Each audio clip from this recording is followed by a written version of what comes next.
నమస్తే, welcome to బరాబర్ భరద్వాజ్.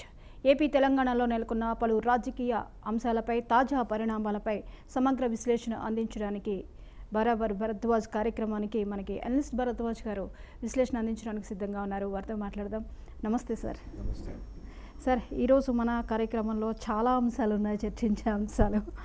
ఇక ముందుగా పవన్ బాలినేని భేటీ అంశం అయితే ఆసక్తి రేపుతోంది. అంటే పార్టీలో చేరికలు, జనసేనకి పార్టీ చేరికలు మొదలయ్యాయా? అంటే ఇన్ని రోజులు ఒక స్తబ్దుగా ఉంది, ఎటువంటి చేరికలు కనిపించకుండా ఇప్పుడు స్టార్ట్ అయ్యాయా? అంటే ఒకటి, ప్రస్తుతం బాలినేని ఈరోజు కలుస్తున్నాడు, ఆయన పవన్ కళ్యాణ్ గారిని కలుస్తున్నాడు అని చెప్పి ఒక వార్త వినిపిస్తోంది. ఈరోజు భేటీ అవ్వబోతున్నారు అనేది. ఈ భేటీలో ఆయన సీరియస్గా జనసేనలో చేరబోతున్నారు, చేరటం కోసం ప్రాథమికంగా ఆయన పవన్ కళ్యాణ్ గారిని కలవబోతున్నారు అనేది. దీంతో పాటు ఇంకొక పేరు కూడా వినిపిస్తోంది, సామినేని ఉదయభాను కూడా దాదాపుగా ఇదే మార్గంలో ఉన్నారు.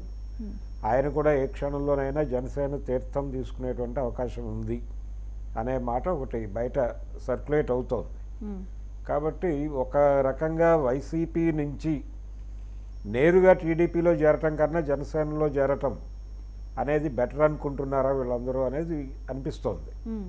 అలాగే జగన్మోహన్ రెడ్డి గారు కూడా కొంత పవన్ కళ్యాణ్ గారి పట్ల తన ధోరణి మార్చుకున్నాడు. ఆయన గతంలో లాగా లేడు. అందుకని వీళ్ళందరూ జనసేన బెటర్ అని జనసేన వైపు క్యూ కడుతున్నారా, కొంచెం సేఫ్ హ్యాండ్స్లోకి వద్దాం అంటే బీజేపీలోకి వెళ్ళలేని పరిస్థితి, తెలుగుదేశంలోకి కూడా వెళ్ళలేని పరిస్థితి ఉన్న వాళ్ళందరూ జనసేనని యాప్ట్ చేసుకుంటున్నట్టుగా కనిపిస్తోంది. అయితే బాలినేని శ్రీనివాసరెడ్డి దగ్గరికి వచ్చేసరికి తను నిజానికి చాలా కాలంగా వైసీపీతో అంటీ ముట్టనట్టుగా వ్యవహరిస్తున్నారు. గత ఎన్నికల సందర్భంగా, అసెంబ్లీ ఎలక్షన్ సందర్భంగా కూడా ఆయన పూర్తి స్థాయిలో పార్టీతో అసోసియేట్ అయ్యి కనిపించలేదు. అంటే సీరియస్ యాక్టివిటీలో లేడు. ఆయన లేకుండా జస్ట్ కేవలం ఏదో తనని పిలిచినప్పుడు మాత్రమే వెళ్ళి ఆ వెళ్ళినటువంటి కార్యక్రమంలో ఎంతవరకు మాట్లాడాలో అంతవరకు మాట్లాడి వచ్చేసే పరిస్థితిలోనే బాలినేని వ్యవహరిస్తూ వస్తున్నారు. కాబట్టి బాలినేని పార్టీ మారతారు అనేది చాలా కాలంగా వినిపిస్తున్నటువంటి మాట. ఆయన ఏ క్షణంలోనైనా టీడీపీలోకి వెళ్ళిపోతారని ఆ టైంలో వినిపించింది. అంతిమంగా ఆయన ఎన్నికల వరకు వైసీపీతోనే ట్రావెల్ అయ్యి ఇప్పుడు అంటే వైవి సుబ్బారెడ్డి గారికి ఆయన స్వయానా బావమరిది, అలాగే రాజశేఖర రెడ్డి గారితోనూ బంధుత్వం ఉంది ఆయనకి, జగన్మోహన్ రెడ్డి గారికి మావయ్య వరుస అవుతాడు, ఇంత క్లోజ్ అసోసియేషన్ ఉంది. అలాగే వైసీపీ పార్టీ ప్రారంభం నుంచి ఆయన దాంతోనే ఉన్నారు. జగన్మోహన్ రెడ్డి గారి క్యాబినెట్లో ఒక 2.5 సంవత్సరాలు ఆయన మంత్రిగా కూడా వ్యవహరించారు. ఆ తర్వాత ఆయనకు మంత్రి పదవి ఇవ్వలేదు. ఇవ్వకపోవడం దగ్గర నుంచి ఆయనలో అలక మొదలైంది. అప్పటి నుంచి ఆయన కొంచెం అంటీ ముట్టనట్టుగా వ్యవహరిస్తూ వస్తున్నారు పార్టీ వ్యవహారాలతో. ప్రతి సందర్భంలోనూ బాలినేని ఏ క్షణంలోనైనా పార్టీ మారుతారు అని వినిపిస్తూనే ఉన్నటువంటి వార్త.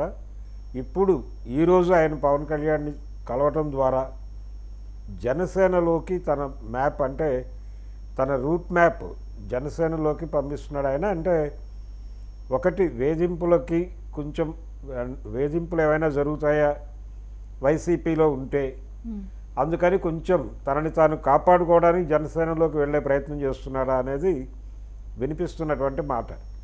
ఒకవైపు అరెస్టుల పర్వం కొనసాగుతోంది.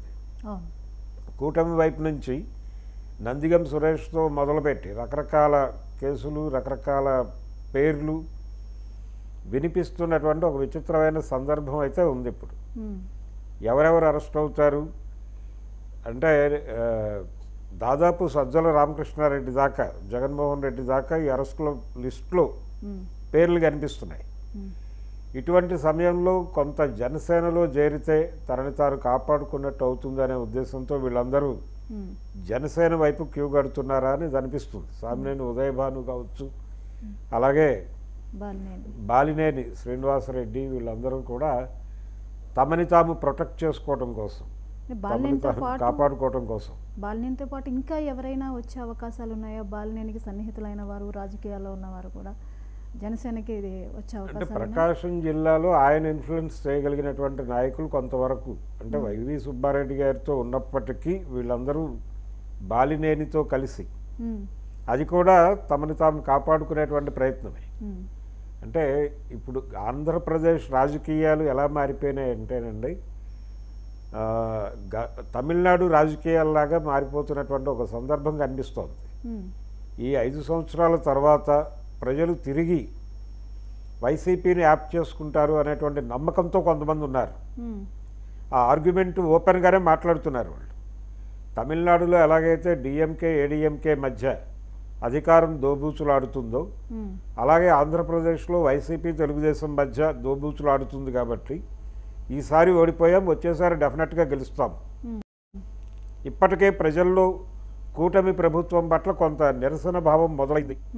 ఇది మనకి డెఫినెట్గా అడ్వాంటేజ్గా మారుతుంది. రాబోయే రోజుల్లో అధికారం మనదే, కాబట్టి తొందరపడి వెళ్ళిపోవద్దు అనేటువంటి ఒక సంకేతాలు విపరీతంగా పంపించే ప్రయత్నం చేస్తున్నారు.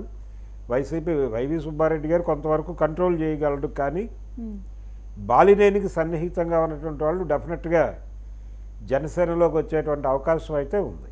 ఓకే, ఇకపోతే నందిగం సురేష్ ఇష్యూ మళ్ళీ ఇంకొక